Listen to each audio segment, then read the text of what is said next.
محل بن خلیفہ طائی نے بیان کیا، کہا کہ میں نے عدی بن حاتم طائی رضی اللہ عنہ سے سنا، انہوں نے کہا کہ میں نبی کریم صلی اللہ علیہ وسلم کی خدمت میں موجود تھا کہ دو شخص آئے، ایک فقر و فاقہ کی شکایت لیے ہوئے تھا اور دوسرے کو راستوں کے غیر محفوظ ہونے کی شکایت تھی۔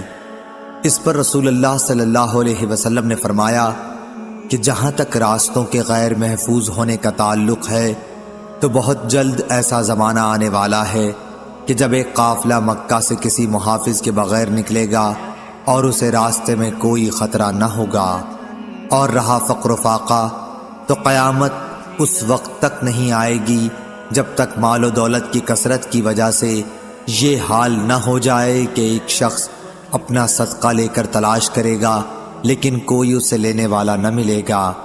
پھر اللہ تعالیٰ کے سامنے ایک شخص اس طرح کھڑا ہوگا کہ اس کے اور اللہ تعالیٰ کے درمیان کوئی پردہ نہ ہوگا اور نہ ترجمانی کے لیے کوئی ترجمان ہوگا۔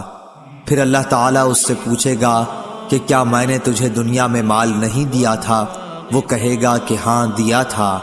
پھر اللہ تعالیٰ پوچھے گا کہ کیا میں نے تیرے پاس پیغمبر نہیں بھیجا تھا؟ وہ کہے گا کہ ہاں بھیجا تھا۔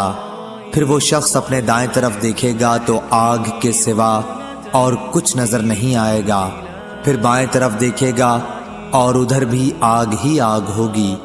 بس تمہیں جہنم سے ڈرنا چاہیے، خواہ ایک کھجور کے ٹکڑے ہی کا صدقہ کر کے اس سے اپنا بچاؤ کر سکو، اگر یہ بھی میسر نہ آ سکے تو اچھی بات ہی منہ سے نکالے۔